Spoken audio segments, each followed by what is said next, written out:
Introduction.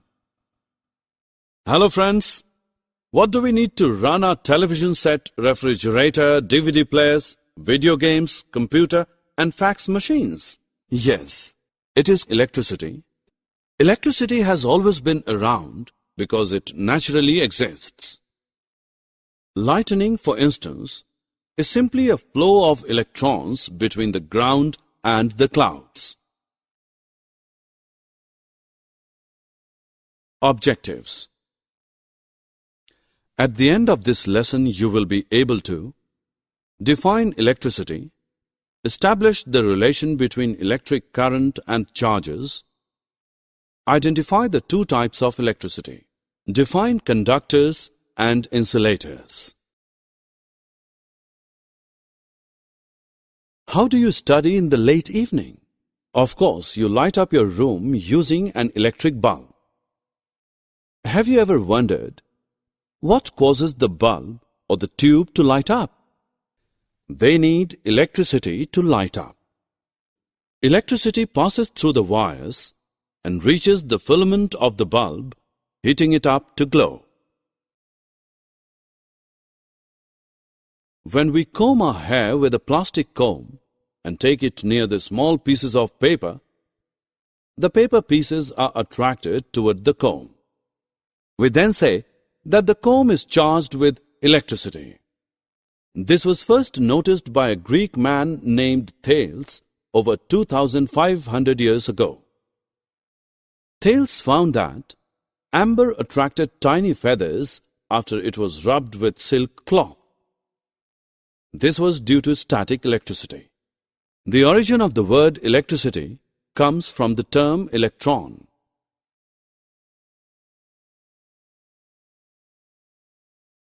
Let us perform an activity to understand positive and negative charges. Take an ebonite rod and rub it with a piece of woolen cloth. Now suspend the rod by tying a thread through its middle. Now charge another ebonite rod in the same way and bring it close to the suspended rod. What do you notice? The suspended rod moves away from the second one. Now take a glass rod and rub it with a silk cloth. Bring this glass rod close to the charged suspended ebonite rod. What do you observe now? The suspended ebonite rod comes closer to the glass rod. The charges produced in the ebonite and the glass is different in nature. These two kinds of charges are called positive and negative charges. The positive charge is shown by the plus sign and the negative by the minus sign. Merely as a convention, charge on a glass rod rubbed with silk is taken as positive and that of ebonite rod rubbed with woolen cloth is taken as negative.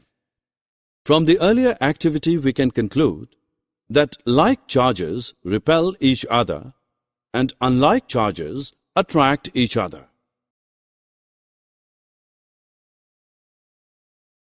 We have just studied about electric charges and the forces they exert on one another. We have learned there are two types of charges, positive and negative. When charges transfer from one body to the other, the bodies are said to be charged.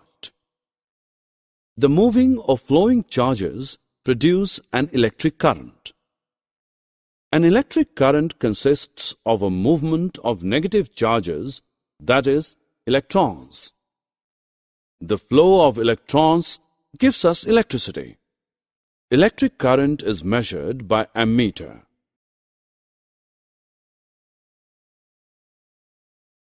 Dry cell battery used in a torch or transistor radio is a source of electric current. Every battery has two terminals marked plus and minus.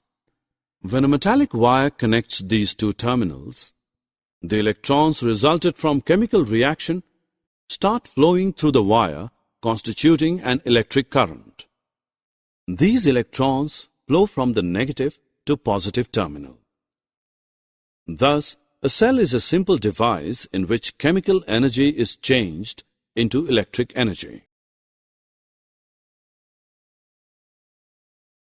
Some materials allow electric current to pass through them. Others do not. The materials that allow electric current to pass through them are called conductors.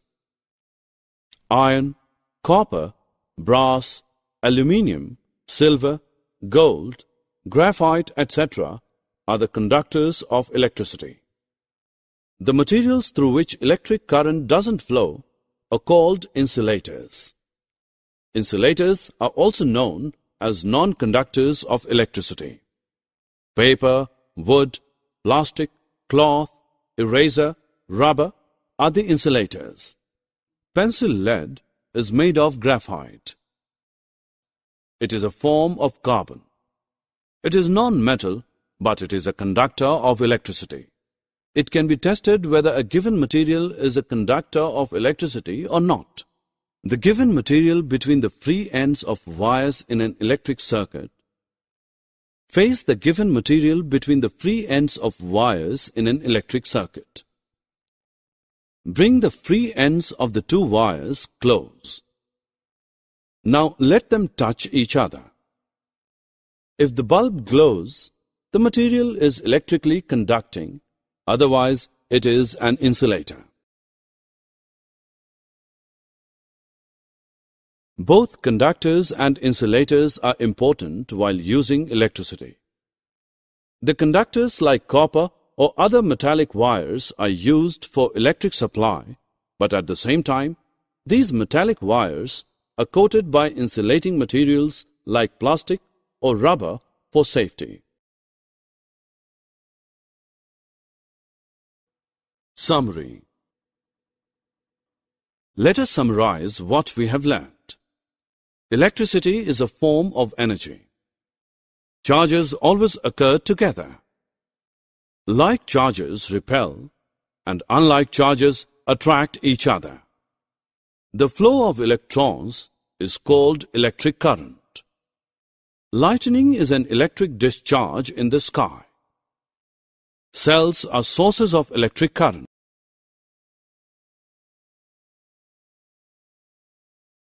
Cell is a device in which chemical energy is changed into electric energy. The combination of cells is called a battery. Electric current is measured by an instrument called as ammeter. Metals and inorganic salts are good conductors. Non-metals and organic compounds are insulators.